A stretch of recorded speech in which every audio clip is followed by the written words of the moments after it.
Welcome, my peeps, my peoples. Please like, comment, subscribe, share the video. It'd be greatly appreciated from the bottom of my heart, my peeps, my peoples. Peep Squad is in a building, baby. We going to the top. We're going to bring others with us. So please become a part of Notification Squad. Peep Squad, hit that notification bell. Know each and every time I drop a video. So let's get into it. Let's talk about OG. This is OG's first interview actually talking in depth about Basketball Wife and her experience. She did an interview with Kendra G, and the interview was like OMG. OG basically told her truth and how she felt that she was treated and how she was disrespected too as well. I was like, you go ahead, girl, tell your story, tell it like it is, baby. And we start off with the interview and asking OG about, was there really racism? Evelyn calling you ugly is not really racism. So what's going on with that situation? Then on top of that, Jennifer had no protection, but Evelyn had protection from you. So basically the interviewer was saying that Jennifer was bullied and picked on and nobody cared to protect Jennifer at all. But when Evelyn was getting her taste of the dose of medicine that OG was given to her, she got some protection. Shawnee came out to protect her. And OG describes how she felt like she was mistreated. There was colorism and racism too as well. And she starts off with talking about the hostile environment. The environment was so hostile. She couldn't talk. She couldn't really move or do anything without being judged, without being criticized. Anything she said was being chastised. She was being chastised. And then on top of that, like, she felt like she didn't belong. Like, people were making her feeling uncomfortable. And she was just like, what's going on? And they had no reason to do her like the way that they did her, because she was actually nice to the ladies the first season. She tried to be friends with them. She cornbraided some of their hair. She did this, she did that. She had conversations with them. But as soon as the narrative changed where they wanted OG to be a follower and be submissive, it didn't go down like that, and it didn't happen. So she ended up speaking up for herself and standing up for herself and standing up for Cece, and that's one of the reasons why she became a target. Then on top of that, she wasn't agreeable with Shawnee and Evelyn, so that's one of the reasons why she became a target.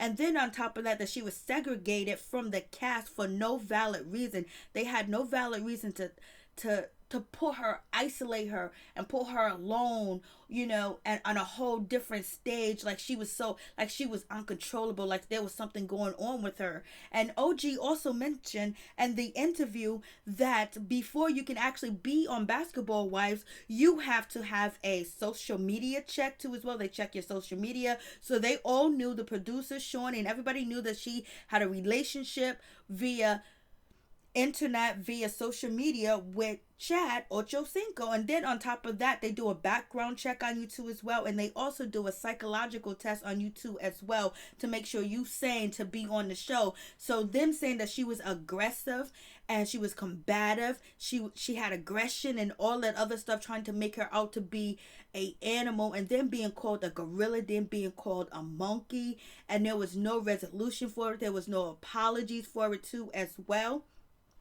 And then also being called ugly by Febreze, and Febreze said the things that she said to OG, which was not right at all, and she got away with it. And that's when Shawnee had jumped in to make sure OG did not, get into Febreze's face, because Febreze was out here talking mad crap and calling OG names, and so they only was able to take that little clip to use that against her. And then OG also talked about, okay, and the interviewer also asked, like, oh, Jennifer and Kristen didn't have no problem. She said, OG answered, yes, they didn't have a problem because they were followers. They were yes women. And they also act like they was beneath, Evelyn Lozada and ShaunieONeal. So that's why they got along. They did everything to get along, to be along, and to be in the crowd. And you can't shame Jackie or do anything wrong with Jackie. So it is what it is with that situation. And moving on from that, I was like, yes, the ladies, Kristen and Jennifer really, in the past, Jennifer act like she was really beneath Shawnee and Evelyn, and did everything to kiss their tail and follow behind them. And Kristen just laid over and said, do what you want, I'ma lay down. And OG was not going to do that. She had an opinion. And also, you know, OG said there was a lot of jokes told about her. People made jokes and made fun of her too as well. They talked about her African attire, her headdress, her dress. They made fun of that too as well. And when Evelyn called Cece Ling Ling girl and made that comment to her, that, you know, it went okay. Nobody said anything about it until, you know, people was like, oh, okay, that's wrong. You can't do that. And so Evelyn had to apologize to Cece, and also verbally apologize to her, and written apologize to Evelyn and her son. So she got something written on paper. It was written on paper to Cece, and OG never got an apology at all. And then on top of that, you know, OG accused Evelyn Lozada of being racist, and then there's a defamation lawsuit. But when Cece called Evelyn racist for calling her Ling Ling girl, there was no lawsuit. There was only an apology. And she said Evelyn used this to her advantage to make sure when she came after OG that she was going to do it in a way where it couldn't be called out, and she was going to think of it in a criminal mastermind type of way, where she's going to do racist stuff and say things to her where it's not going to be filmed, it's not going to be on tape, and people won't know about it. So basically she said Evelyn got into a whole lot of trouble with calling Cece Ling Ling girl, where she had to apologize because they was going to lose, you know, advertisement. They was going to lose their funding. The show could have been removed off of TV. So therefore they felt like Cece was worthy to have an apology, but the way that Evelyn treated OG wasn't worth an apology, even though OG said that she felt there was colorism going on and she was mistreated, and she felt that it was because of her skin color. And there was no apology to her. Shawnee never talked to her. Shawnee never had a conversation with her. Even though Shawnee had a conversation with Mark Lamont, she didn't have a conversation with OG. And OG has not spoken to Shawnee, Mark Lamont, or anybody from the reunion other than, you know, Cece. So I was just like, damn. And, you know, OG was like, she was called a monkey and a gorilla, and she was made fun of, and nobody said anything about it. And then actually Evelyn using the N-word and getting away with using the N-word. The first time Evelyn Lozada said the N-word in front of OG, she confronted her. She said she wasn't comfortable with it. She doesn't like that word to be used because that word has been used to hurt people, but she knows that black people have took that word back as power. But the way that Evelyn used it and the way that Evelyn was acting wasn't cool, especially when people was calling her gorillas and monkeys and making fun of her African attire. And also Evelyn was saying that, you know, OG's not one of us, she's not a part of the crew, she don't belong here, you know. And so we had a whole lot of situation going on with that.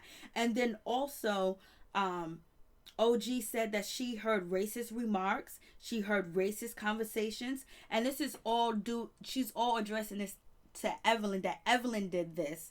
But Evelyn had a partner in crime, but she didn't mention the partner in crime who Evelyn was having racial conversations with. We can only assume that it's Shawnee. And actually OG said she's seen racially text messages, racially conversations. She's seen it was shown to her. And one of the things that was said in the conversation, that I don't want to be around those blacks. That sounded like something that Evelyn would say. And she said it was Evelyn that she seen the text messages. And she said she also seen messages where I don't want to work with those blacks. I don't want to promote those black products.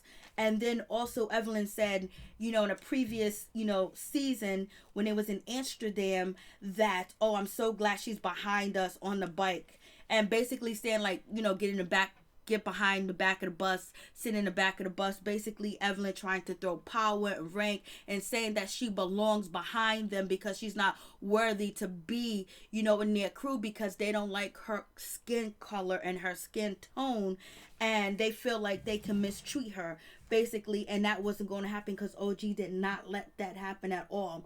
And she also addressed, you know, Evelyn being having biracial kids and liking black men and having desires and fetishes after black men doesn't mean she like black women, you know, or black people. She just like her biracial kids and having, you know, black penis, whatever the case is with that.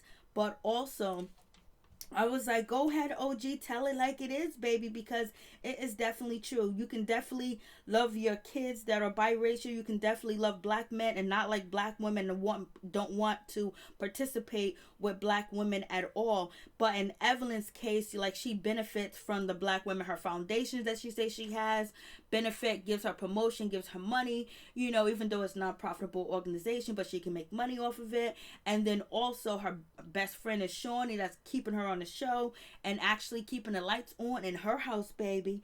So we have that situation, and it seems like Evelyn is always around black people that can benefit her. And if they can't benefit her, they ain't gonna be around her at all. And you know, and the interviewer was also very happy that OG was actually able to expose everything, because a lot of people had no idea that all this stuff was going on behind the scenes, like the racial conversation, the racial remarks, Evelyn just using the N-word, but she was using the N-word in a way not of endearment. You know, she was using it in a way because she knew that, you know, she was actually acting like she was better than the ladies when she was saying it, like, oh, you N-words, you this and that, and they all took it as a joke and they was happy about it, and they didn't have no problem with Evelyn saying anything, because, you know, they don't want to hear Evelyn's mouth or whatever the case is. And also OG said the other ladies did not defend her, minus Cece, because, you know, they were afraid for their paycheck. They wanted to be in the cool crew and they wanted their money too, and they didn't want to step up and say anything because they felt some things were wrong too as well. And that's why they were out here doing a campaign tour to make themselves look better, which we will say will be Evelyn. She did a campaign tour, a tour of interviews to say that she is not racist at all. We had Shawnee do IG live. She did, you know, with her ex-husband ShaunieONeal too, as well, to prove that she's not colorist. And then on top of that, we had Kristen that finally admitted that OG was bullied. But OG said that the ladies didn't stand up, they didn't say nothing. She just kept with the flow. She just kept going with it because it was like her problem. It was what she had to deal with it. So I was like, damn, it is going down. So OG was just basically speaking the truth, and she was just telling it like it is. I wonder who Evelyn was sending them text messages to as well, because that's low down and dirty for real, for real. You know, just to see them text messages of someone saying, I don't want to work with black people, I don't want to be around them black people, I don't want to promote them black products, and then the same person using the N-word, and you being in that circle and people making fun of you, and people making fun of OG's natural hair too as well. That was a tough situation to go through, but OG is a G, and she said, you know, she been black all her life and she had to deal with it just like the rest of us, and she held it down, baby. So you guys tell me what you think. Peace. I'm out. Much love.